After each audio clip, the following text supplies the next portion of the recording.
Alex Mozet, and welcome to Winner Take All, where we talk about the constant battle to fight back and win against big tech monopolies. A couple topics for today for today's show. One topic is around regulation. We actually haven't talked about some big tech regulation in a few weeks now. You know, this stuff kind of comes in waves, right? So just in the span of a few days, we've had the EU passing some pretty serious rules around big tech regulation. Arguably probably like the biggest rule updates in years, frankly, or at least rules that I think could have some real impact on reining in big tech's overstepping and aggression. So we're going to look at what the EU is doing and then also what the US is doing, which they are doing some things, just not nearly as far along as Europe. No surprise there. And we're also going to have some fun. GameStop is stiffing their management consulting firm to the tune of $30 million, and the firm is now suing GameStop. So kind of a funny story there. Let's check that out. So let's start with regulation. In the past week, the EU has come out with news that they are cracking down on big tech. You know, you have to ask yourself, well, you know, I've kind of heard that story for years now. Is there any there? And the good news is that I actually think there is. They call it the DMA, the Digital Markets Act. There's going to be some pretty serious collateral damage here, and I'm going to talk about what I mean by that. So this bill is not all things good, let's be clear, but I think it will successfully rein in some of big tech, but there will be pretty serious ramifications for that. I don't think these regulators in the EU are really understanding that, but we'll get to that in a second. So they're trying to go after what they are calling these digital gatekeeper companies, which are platforms. What is the bill trying to do? Make messaging apps interoperable so that you can easily, you know, kind of take your friend list, your follower list, I guess, to other apps. That's interesting. Letting users choose a default search engine.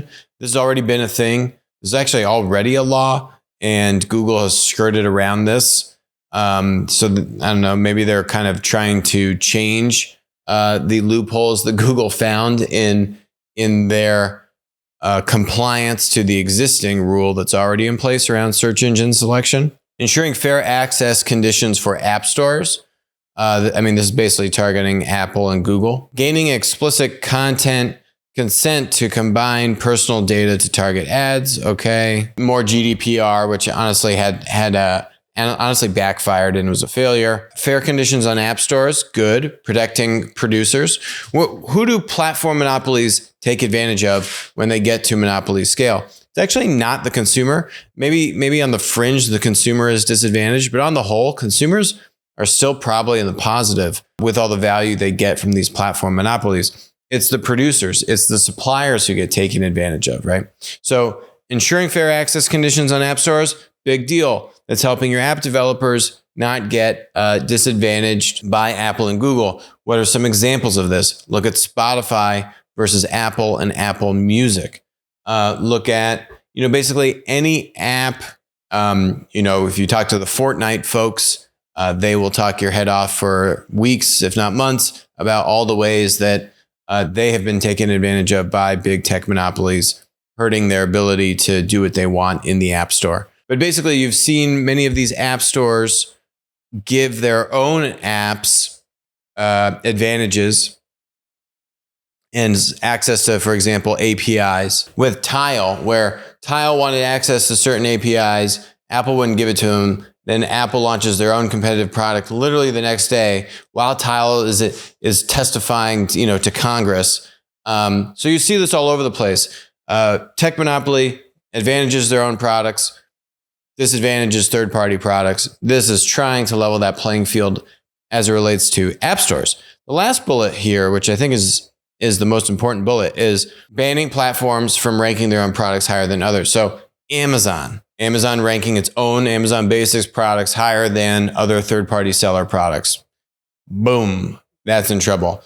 Google Search preferring its own websites and its own products over other third-party products. Google Search, big trouble here. This also would have applicability to the App Store, right? If you're favoring Apple Music over Spotify in the App Store rankings, right? You know, the list goes on and on and on in the number of ways that, you know, once these platforms are monopolies, they are essentially also platform conglomerates.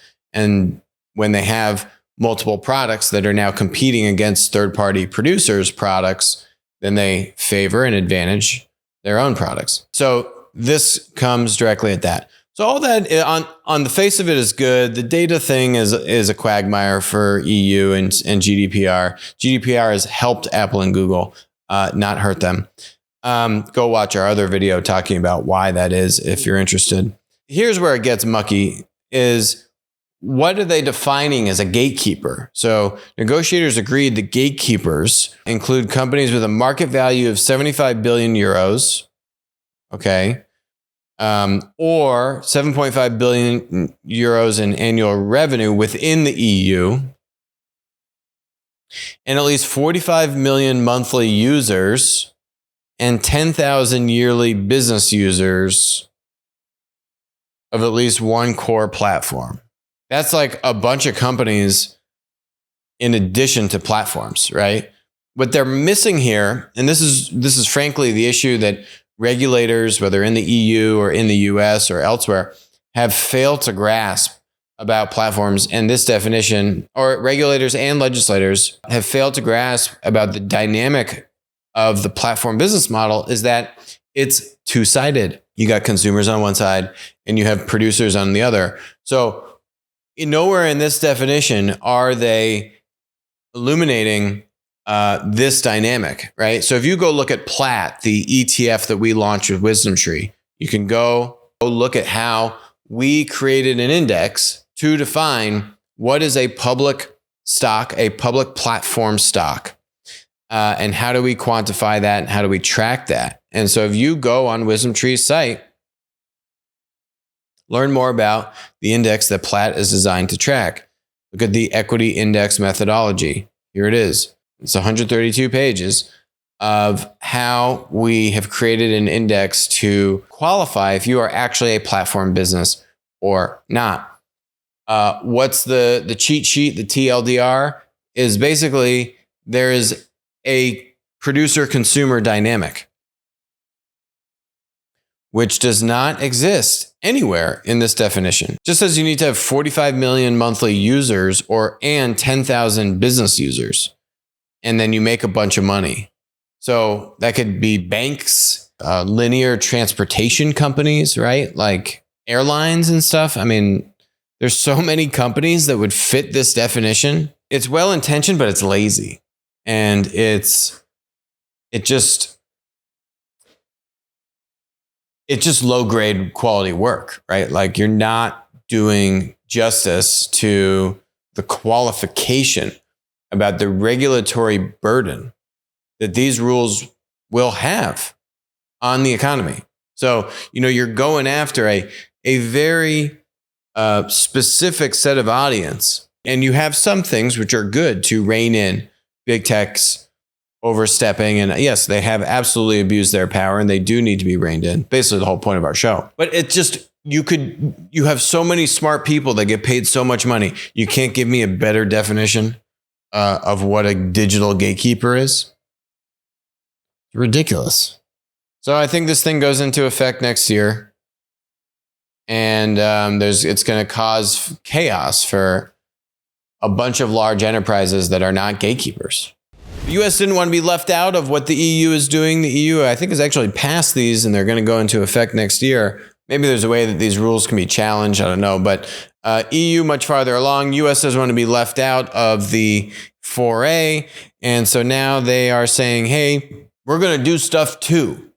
So the FTC chair, Lena Khan, is very supportive and positive on what the EU is doing.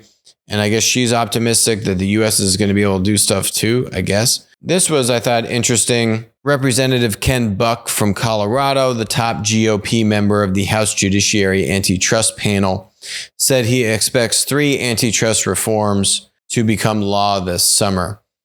And this is when he was speaking in Brussels as a part of this regulatory conference.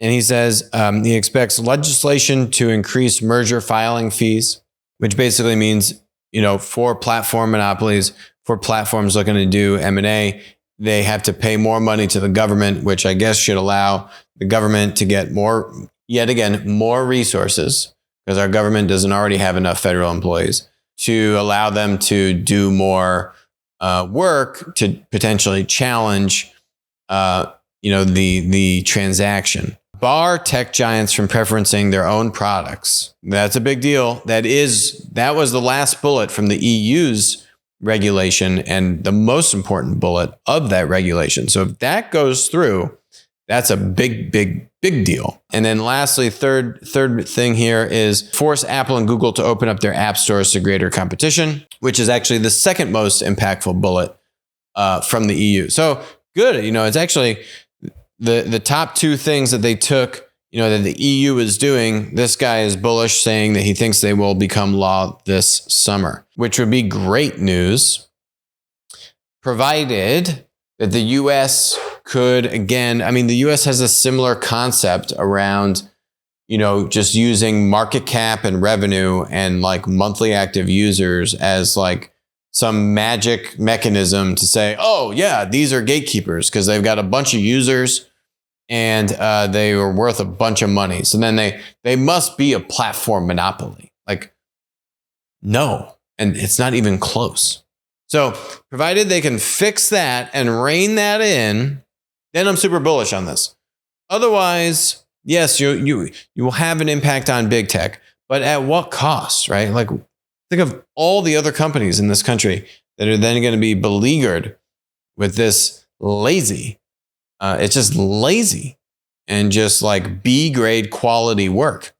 Like Lena Khan should know how to better define like you are a platform or not, because you have a two-sided dynamic. You got producers, you got third-party sellers. We use a bunch of concepts. They could just go read through the different objective qualifications that we use for the index. So, you go read through the 10Ks of these companies. They will talk about having producers.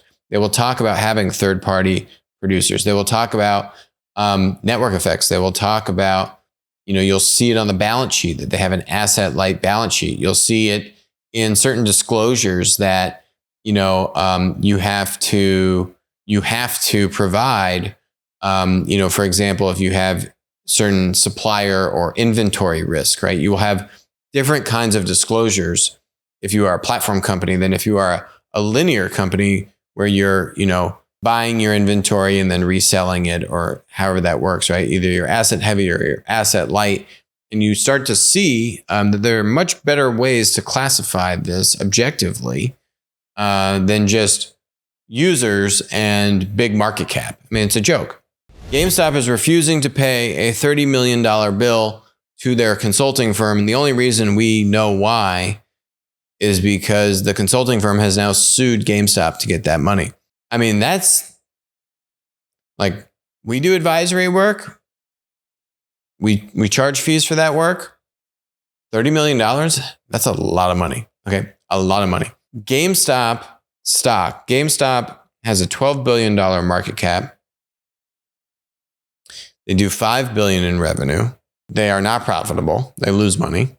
So this was in 2020, and then early 2021 is when all of this started to unravel. So BCG was doing work with them in 2020. They, were attaching their fees to the value that they created. They signed a contract in August of 2019 in an attempt to turn around the business. Once a highly profitable company, GameStop was in trouble, and BCG said, hey, we'll come and figure this out for you.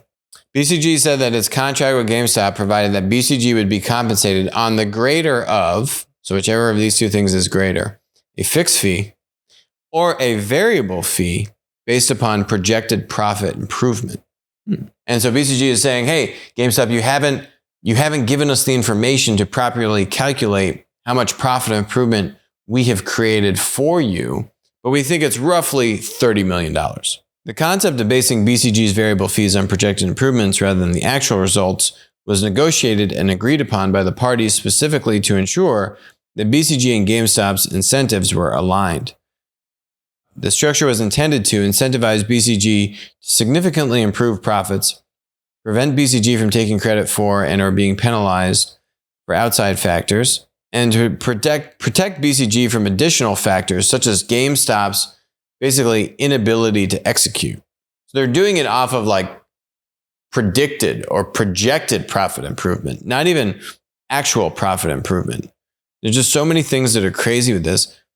I wish I could sign a deal. I can't sign. Who gets to sign a deal like this? We don't get to sign deals like this. Who is this chief transformation officer that BCG loved? This Daniel Kaufman guy.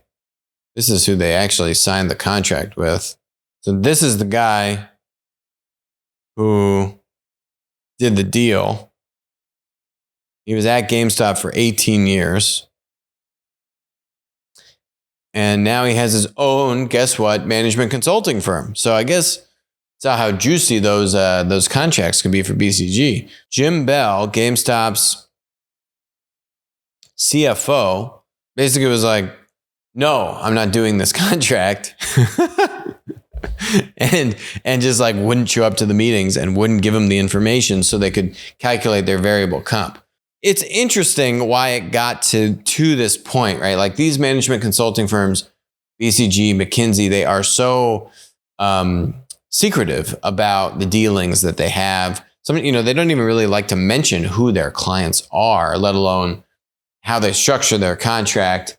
And like, especially when things go bad, having that really be like out there in the public domain. So they must feel really strongly about this, that they did really good work and they put in a lot of time for them to just go through the pain of being in the public spotlight like this. Over $30 million. By the way, BCG is like an $8 billion revenue company and they make phenomenally healthy margins on the work that they do. There's a funny quote from the company. This is the quote from GameStop.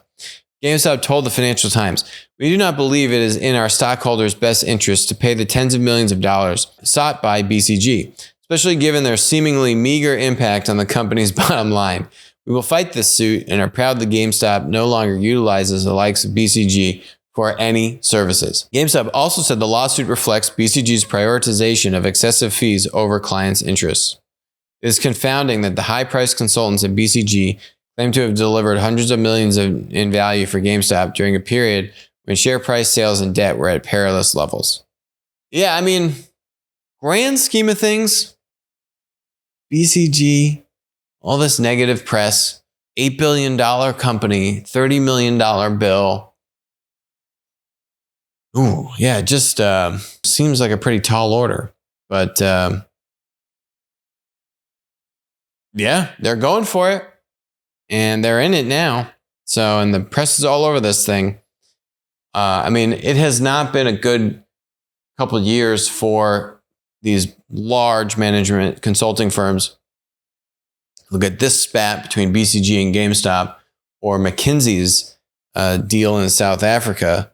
Like literally, like the country of South Africa banished McKinsey. There is value that these consultants can create, but it just seems really loosey-goosey, like projected profit share and really high variable fees, even if the company doesn't like implement them.